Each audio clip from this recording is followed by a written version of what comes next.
नमस्कार दोस्तों, बहुत बहुत स्वागत है आपका आपके अपने ही चैनल में। दोस्तों, जैसे कि आप सभी को मालूम है कि दिन भर स्पेस, डिफेंस और इंटरनेशनल खबरों से मैं आपको अवगत कराता हूं, तो चलिए एक एक करके जान लेते हैं।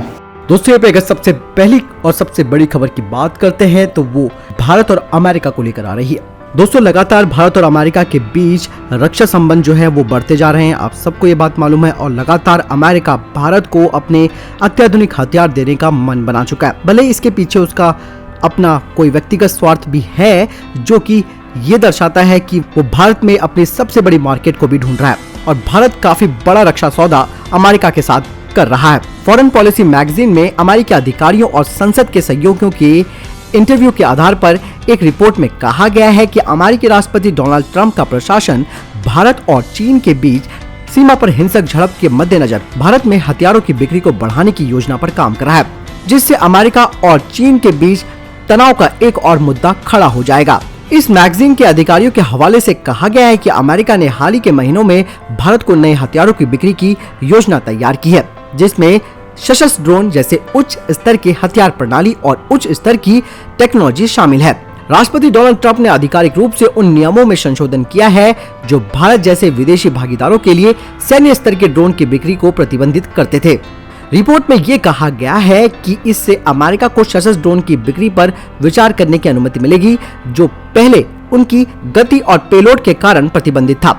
अमेरिका की संसद ने फॉरेन पॉलिसी से कहा है कि वे भारत को सशस्त्र कैटेगरी 1 प्रीडेटर्स ड्रोन को मुहैया करवाने वाला है।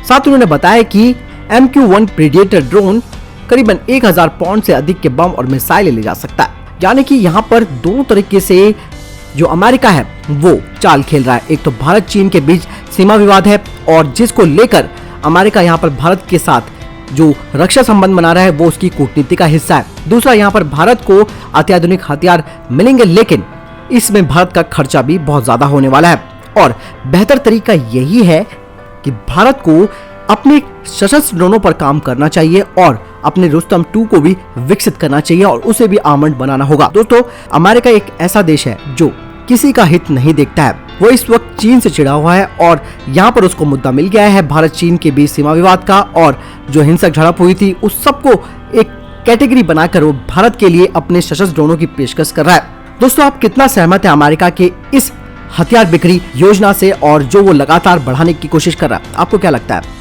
क्या वाकई में ये भारत के हित के लिए है या फिर ये अमेरिका के हित के लिए? आप मुझे कमेंट सेक्शन में जरूर लिखकर बताएं। वही अगली खबर भी भारत और अमेरिका को लेकर ही आ रही है। आपको बता दें कि भारतीय नौसेना अपने आप को पावरफुल बनाने की कोशिश कर रही है और इसके लिए भारत अमेरिका से ही हथियार खरीद रहा है। रक्षा अधिग्रहण परिषद या DAC, जिसे रक्षा मंत्री राजनाथ सिंह और सेना के तीनों प्रमुख हैंडल करते हैं, वे आने वाली 11 अगस्त को एक बैठक करेंगे जिसमें 10 मानव रहित हवाई वाहन या UAV के अधिग्रहण के निर्णय को मंजूरी इस मीटिंग में मिल सकती है। इन UAV में अमेरिका के सी गार्डियन MQ-9 ड्रोन की संभावना है, जो किसी भी समान हथियार प्रणाली की तुलना में काफी घातक है। सी गार्डियन हवा से जमीन पर मिसाइलें और लेजर गाइडेड बमों को दाग सकता है, साथ ही 14 घंटे तक ये हवा में रह सकता है, जिसकी सीमा करीबन 2000 किलोमीटर या फिर लगभग 1000 समुद्री मील है। अमेरिका और उसके नाटो सहयोगियों के बाहर बहुत कम ही देशों के पास सी गार्डियन ड्रोन है। यह ऐसा ड्रोन है जिसे जमीन से निर्देशित किया जाएगा। वहीं DAC और भी कई अधिग्रहण कर सकती है, जिसमें सुपर रैपिड गन माउंट की खरीद है।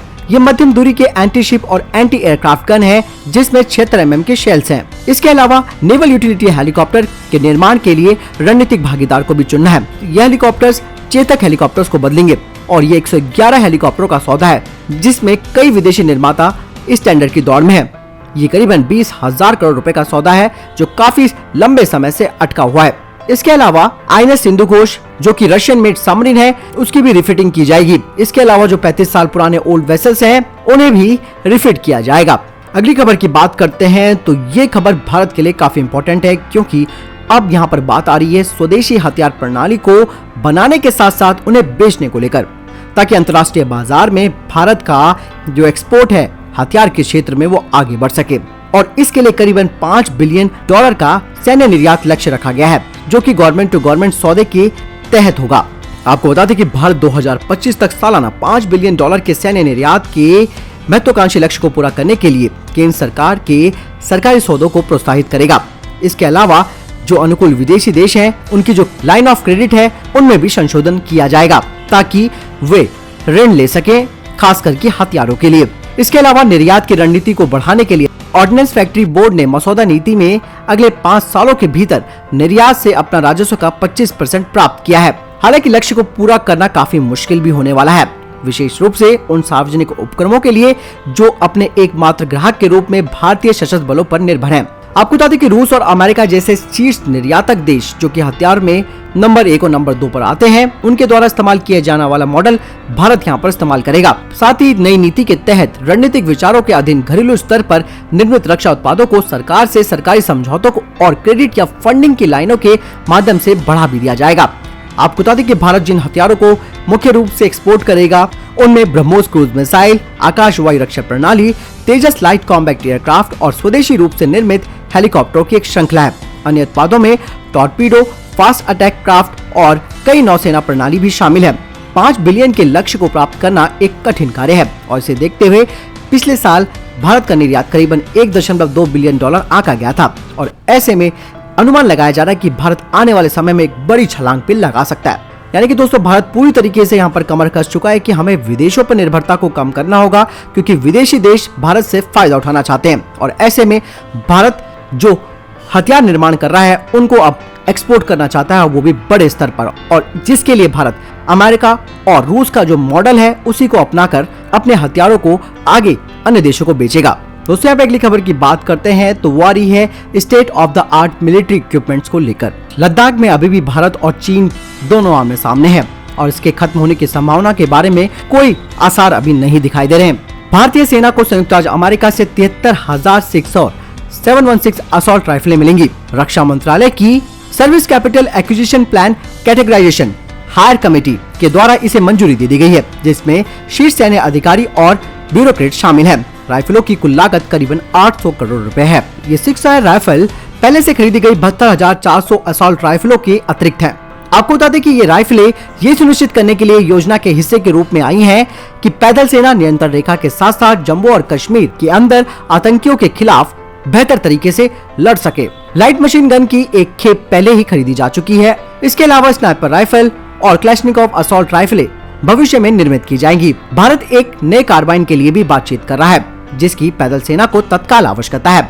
6 फायर 716 इंसास राइफल की जगह ले रही है, जो कि 20 साल पहले पैदल सेना के लिए आई थी। आपको बता दें कि असॉल्ट राइफलें नियंत्रण रेखा के किनारे सैनिकों के लिए काफी उपयोगी होंगी, जहां उन्हें अक्सर आतंकवादियों द्वारा निशाना बनाया जाता है। साथ ही यहाँ पर भारतीय सेना पाकिस्तानी सेना के बैटल एक्शन टीम को भी मुंह तोड़ जवाब दे सकेगी। दोस्तों यहाँ पे अगली खबर की बात करते हैं तो वो पैरेट एंड विटनी को लेकर आ रही है, जो कि भारत को अपनी टर्बोफैन टेक्नोलॉजी देने को तैयार है। आपको बता दें कि करीबन 7,000 से अधिक PNW सैन्य इंजन दुनिया भर के 34 सशस्त्र बलों के साथ सेवा में है और इनका प्रदर्शन और निर्भरता एक नए मानक को स्थापित कर चुकी है। F-35 और F-22 रैप्टर जैसे दुनिया के सबसे उन्नत 5वीं पीढ़ी के विमानों में PNW इंजन लगाया गया है।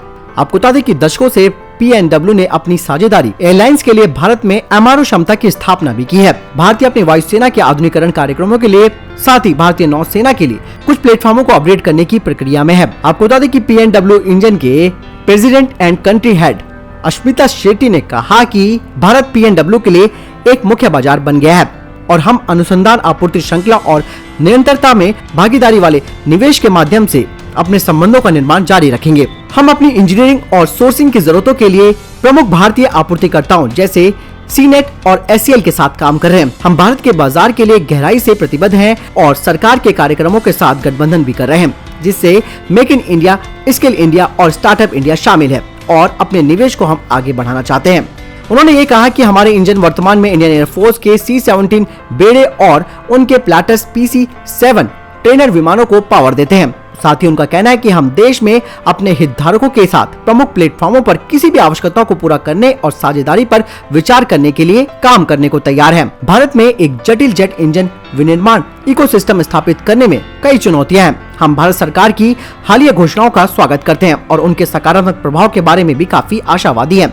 रक्षा क्षेत्र में FDI सीमा को बढ़ाकर 74% और 100% करना निश्चित रूप से भारत की रक्षा उत्पादन क्षमताओं की वास्तविक क्षमता को उजागर करेगा। उन्होंने कहा कि हमारी AIESL के साथ हाल ही में साझेदारी हुई है, जो वैश्विक ग्राहकों के लिए पैट एंड विटनी के GTF इंजन के समर्थन में MRO सेवाएं प्रदान करेगा। यही नहीं, उन्होंने कहा कि भविष्य को देखते हुए शुरुआती चरणों में स्वदेशी प्लेटफॉर्म जिसमें भारत का तेजस AMCA के लिए ट्विन इंजन नौसेना संस्करण भी शामिल है, इस तरीके के स्वदेशी कार्यक्रम निश्चित रूप से भारत की रक्षा और औद्योगिक क्षमता को आगे बढ़ाएंगे।